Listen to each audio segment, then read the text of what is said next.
है, next component है बच्चे एग्रीगेट डिमांड का, वो है इन्वेस्टमेंट एक्सपेंडिचर। देखिए आपने इन्वेस्टमेंट नेशनल इनकम में भी पढ़ा होगा। इन्वेस्टमेंट मींस जब आप कोई आपका मोटिव होता है प्रॉफिट को अर्न करने के लिए, तो वो आपका इन्वेस्टमेंट होगा। मतलब investment expenditure for producers durable equipment, new construction and the change in inventory. मतलब किसको कहते हैं इन्वेस्टमेंट एक्सपेंडिचर? इसको कहते हैं प्रोड्यूसर्स के ड्यूरेबल इक्विपमेंट को। कोई मशीन खरीद लिया है ना, उसको हम इन्वेस्टमेंट कहेंगे। बिल्डिंग बना लिया फॉर मैन्युफैक्चरिंग, तो उसको हम इन्वेस्टमेंट कहेंगे। या आपने वही बिल्डिंग को कंस्ट्रक्शन बोल सकते हैं। और या आपने गुड्स जो है खरीदा होगा, तो क्लोजिंग स्टॉक और ओपनिंग स्टॉक के डिफरेंस को भी इन्वेस्टमेंट कहते हैं। मतलब इन्वेस्टमेंट टू टाइप का होता है, fix investment and inventory investment. अगर आप कोई एसेट परचेज कर रहे हैं तो उसको फिक्स इन्वेस्टमेंट कहेंगे, या आप इन्वेंट्री को देख रहे हैं उसके डिफरेंस को, क्लोजिंग माइनस ओपनिंग को, तो उसे हम इन्वेंट्री इन्वेस्टमेंट कहते हैं। अब इन्वेस्टमेंट को भी फर्दर टू पार्ट में डिवाइड किया जाता है बच्चे, जिसका नाम है ऑटोनोमस इन्वेस्टमेंट और इंड्यूस्ड इन्वेस्टमेंट।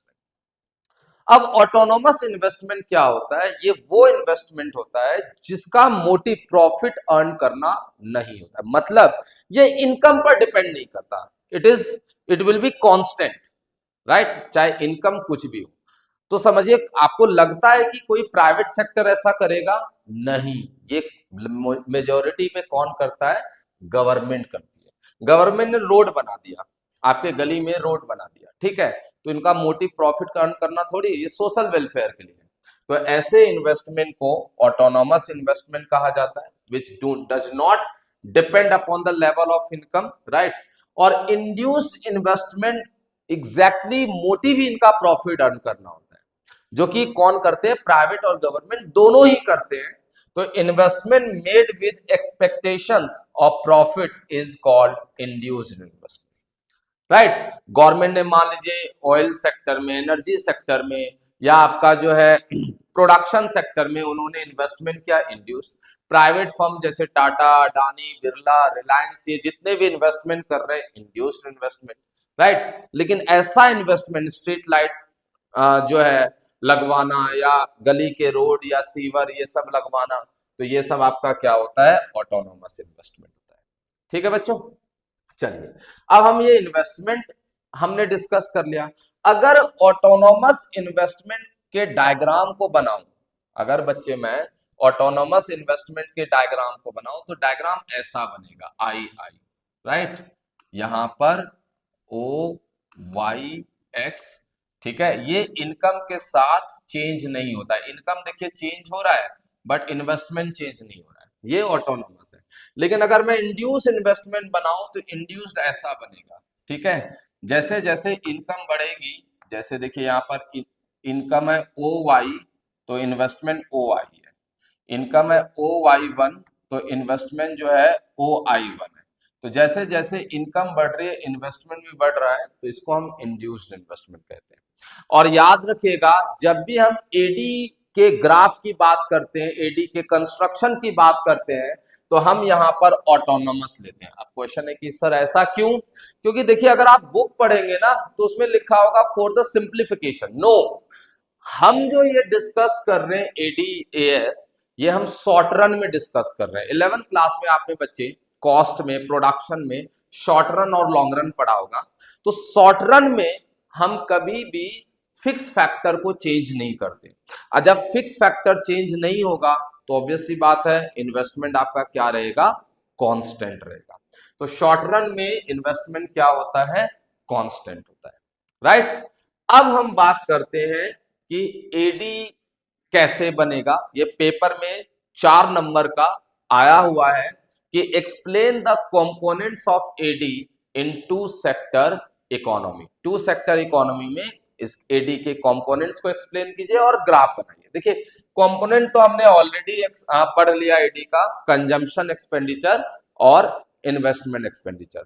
पार्ट 1 में मैंने आपको कंजम्पशन एक्सपेंडिचर बताया था, और इस पार्ट 2 में मैंने आपको इन्वेस्टमेंट एक्सपेंडिचर बता दिया। अब देखिए एडी का in two sector economy AD equals to क्या होता है, सी प्लस आई। ये मैंने ऑलरेडी पहले भी आपको बता रखा है, कब, टू सेक्टर में। ये इसके कंपोनेंट है और कंपोनेंट का एक्सप्लेनेशन पहले ही बता दिया। अब इसके हम डायग्राम को डिस्कस करेंगे कि डायग्राम कैसा बनता है। तो देखिए यहां पर y लिया है 0, 100, 200, 300, 400, 500, 600 और यहाँ C लिया है फॉर एग्जांपल 80, 140, 200, 260, 320, 380, 440, ठीक है। और यहाँ पर I लिया है फॉर एग्जाम्पल 50, 50 क्योंकि ऑटोनोमस है तो ये आपका क्या रहेगा बच्चों, कांस्टेंट रहेगा। और एडी इक्वल्स टू क्या होता है, सी प्लस आई, ठीक है। तो 80 प्लस 50 130, 140 प्लस 50 190, ठीक है, 250, 310, 370, ठीक है, 4 आपका 30 हो गया और यहाँ पर 4 क्या होगा, 90। क्लियर है। ये कंजम्पशन इन्वेस्ट कंजम्पशन शेड्यूल कैसे बनता है मैंने फर्स्ट पार्ट में पढ़ा दिया था। इन्वेस्टमेंट ऑटोनोमस है, कांस्टेंट है, दोनों को हमने ऐड कर दिया तो हमारा एडी हो गया। जब आप इसे बच्चे डायग्राम पे प्रेजेंट करेंगे तो ये आपका एक्स एक्सिस है, ठीक है, वाई एक्सिस है और ये आपका एक्स एक्सिस है, राइट, एक्स एक्सिस और वाई एक्सिस। वाई एक्सिस पर हमने एडी को शो किया है जिसको हम सी प्लस आई कर्व भी कहते हैं और एक्स एक्सिस पे शो किया है नेशनल इनकम। देखिए अगर एडी के डायग्राम की बात करें तो एडी जो है सी प्लस आई तो कंजम्पशन कर्व ऐसा बनता है, ठीक है, जो कि पहले वीडियो में मैंने आपको बताया था, राइट।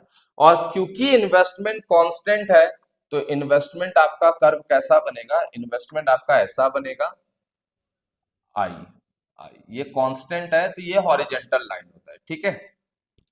अब जब हम ऑटोनोमस कंजम्पशन और ऑटोनोमस इन्वेस्टमेंट इन दोनों को ऐड करते हैं तो 130 जो बच्चे आ रहा है ये है autonomous expenditure which is sum of autonomous consumption and autonomous investment. तो इसके ऊपर इतना पोर्शन हो जाएगा ऑटोनोमस, तो ये आपका ऑटोनोमस एक्सपेंडिचर आ जाएगा। ऑटोनोमस क्या आ जाएगा, एक्सपेंडिचर आ जाएगा, राइट, जो कि ऑटोनोमस कंजम्पशन और इन्वेस्टमेंट का क्या होता है, सम। अब हम इसके पैरेलल एक डायग्राम बनाएंगे तो जो डायग्राम बनेगा वो डायग्राम बनेगा एडी का।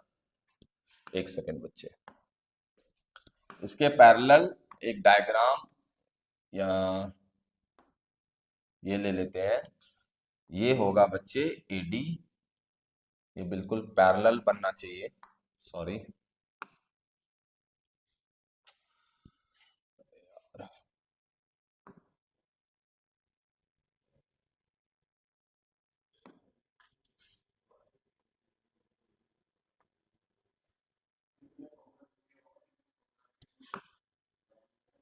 तो ये बिल्कुल इसके पैरेलल बनेगा। तो ये है एडी जो कि सी प्लस आई है, AD equals to C plus I, ठीक है। अब क्वेश्चन ये है, मान लीजिए पॉइंट एम से स्टार्ट कर रहा हूं, क्वेश्चन ये है कि एडी कंजम्पशन के पैरेलल क्यों है। एडी इसलिए कंजम्पशन के पैरेलल है क्योंकि इन दोनों के बीच का डिफरेंस जो है वो इन्वेस्टमेंट है, जो कि ईच पॉइंट ऑफ लेवल पर ये क्या है, आपका फिक्स है। डेट इज वाई आपका एडी जो है बच्चों वो कंजम्पशन के क्या होता है, पैरेलल होता है, राइट। तो ये ओवरऑल कंस्ट्रक्शन ऑफ एडी है, ओके। अब लास्ट टॉपिक है इस चैप्टर का जो कि क्या नाम है, एग्रीगेट सप्लाई। फिर से मैं दोबारा बोलूंगा बच्चे कि सप्लाई आपने क्लास 11th में पढ़ा था कि जब कोई भी प्रोड्यूसर किसी गुड्स को बेचता है पर्टिकुलर प्राइस पर, उसको सप्लाई करते हैं या बेचना चाहता है। जैसे मैं इस पेन को 100 रुपए में बेचना चाह रहा हूं तो ये है एग्रीगेट, सॉरी ये है सप्लाई। अब मेरे जैसे ऐसे 100 फर्म है, 100 सेलर है जो इस पेन को बेचना चाह रहा है, दैट इज मार्केट सप्लाई। लेकिन इस कंट्री में जितने भी प्रोड्यूसर है और जितने भी गुड्स, टाइप ऑफ गुड्स और जितने भी टाइप ऑफ सर्विस प्रोड्यूस कर रहा है उन सबको ऐड कर दे तो बच्चे वो होगा aggregate supply. It means aggregate supply क्या है? It refers to total supply of goods and services made available by all producers in the economy. अब आप देखिए कि अगर मैं प्रोड्यूसर की बात करूं बच्चों, समझिए ध्यान से, तो हमारे पास तीन तरह के प्रोड्यूसर हैं, तीन सेक्टर्स है प्रोड्यूसिंग सेक्टर। कौन कौन से? फर्स्ट है हमारा प्राइमरी सेक्टर, प्राइमरी सेक्टर बच्चों, ठीक है। सेकंड है हमारा कौन सा? Industrial sector, industrial sector. और थर्ड हमारा कौन सा है? सर्विस सेक्टर, ठीक है। इन तीनों को अगर हम ऐड कर दें तो वो हमारा टोटल सप्लाई हो जाएगा। अब समझिएगा ध्यान से बच्चे, पेपर में ये क्वेश्चन आता है कि aggregate supply is equal to national income in two sector economy, explain. अब हम ये समझेंगे कि एग्रीगेट सप्लाई कैसे नेशनल इनकम के इक्वल होता है। मैंने क्या बोला? इन तीनों प्राइमरी सेक्टर, इंडस्ट्रियल और सर्विस सेक्टर, तीनों को अगर हम ऐड कर दें तो हमारा क्या आएगा? एग्रीगेट सप्लाई आएगा। अब समझिए, प्राइमरी मतलब एग्रीकल्चर, सेकेंडरी मतलब इंडस्ट्रियल और टर्सरी मतलब सर्विस सेक्टर। अब जब ये तीनों सेक्टर्स गुड्स को बेचेंगे, ठीक है, या सर्विस को सेल करेंगे, उससे जो रेवेन्यू जनरेट होगा, जो पैसा वो अर्न करेगा, तो क्या करेगा? पैसा अपने एम्प्लॉय को सैलरी के फॉर्म में देगा, बिल्डिंग अगर रेंट पे लिया है तो रेंट देगा उसको, राइट। अगर कैपिटल कहीं से बोरो किया है बैंक से तो इंटरेस्ट देगा, और सारे खर्चे हटा करके जो पैसा बचेगा वो अपने पास अपने शेयर होल्डर्स को, और अगर सोल प्रोप्राइटर है तो खुद को वो बांट देगा, जिसको हम डिविडेंड या प्रॉफिट कहते हैं। इसका मतलब जो इनकम रिसीव्ड हुआ है इन तीनों सेक्टर्स में, वो किसमें बटेगा बच्चे? फैक्टर ऑफ प्रोडक्शन में। समझिएगा ध्यान से, किसमें बटेगा? फैक्टर ऑफ प्रोडक्शन, जो होता है land, labour, capital and entrepreneur, ठीक। अब फैक्टर ऑफ प्रोडक्शन में किस फॉर्म में बटेगा? रेंट देंगे अगर लैंड है, तो लेबर है तो वेजेस एंड सैलरी देंगे, ठीक है। कैपिटल लिया है तो इंटरेस्ट देंगे, और खुद को अगर बांटेंगे as in the form of profit. अब आपने नेशनल इनकम में पढ़ा था कि जब हम इन तीनों को, इन चारों को ऐड करते हैं नेशनल इनकम में, तो इसको डोमेस्टिक इनकम बोला जाता है। आप याद कीजिए, आपने नेशनल इनकम में इनकम मेथड में आपने पढ़ा था कि जब हम compensation of employ operating surplus और मिक्स्ड इनकम को ऐड करेंगे तो that is called domestic income. तो यहाँ पर वेजेस एंड सैलरी जो है वो कंपनसेशन ऑफ एम्प्लॉय है, रेंट, इंटरेस्ट, प्रॉफिट आपका क्या है? ऑपरेटिंग सरप्लस है। तो this is called domestic income. अच्छा, टू सेक्टर इकोनॉमी में क्या है बच्चे कि हमारा फॉरेन से कोई लेना देना नहीं है, तो इस कंडीशन में हमारा फॉरेन इनकम जो एनएफआईए होगा वो क्या हो जाएगा? जीरो हो जाएगा। इसका मतलब डोमेस्टिक इनकम ही किसके इक्वल होगा? नेशनल इनकम के इक्वल होगा। इसीलिए हम बोलते हैं कि टू सेक्टर इकोनॉमी में एग्रीगेट सप्लाई किसके इक्वल होता है? नेशनल इनकम के इक्वल होता है। राइट बच्चे, क्लियर है?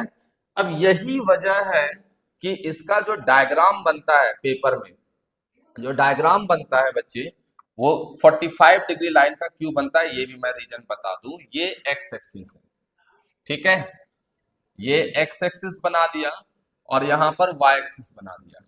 अब यहां पर देखिए मैंने वैल्यू लिया है, यहाँ y है 0, 100, 200, 300, 400, 500। c है यहाँ पर 80, 140, 200, 260, 320 और 380। एस वाई माइनस सी होता है -80, -40, 0, 40, 80 और 120। अब मैंने बताया कि भाई टू सेक्टर इकोनॉमी में क्या है? टू सेक्टर इकोनॉमी में आपका जो एग्रीगेट सप्लाई होता है वो इनकम के इक्वल होता है। तो ए एस इक्वल टू क्या हो जाएगा? वाई। अब वाई इक्वल टू क्या हो जाएगा? C plus S.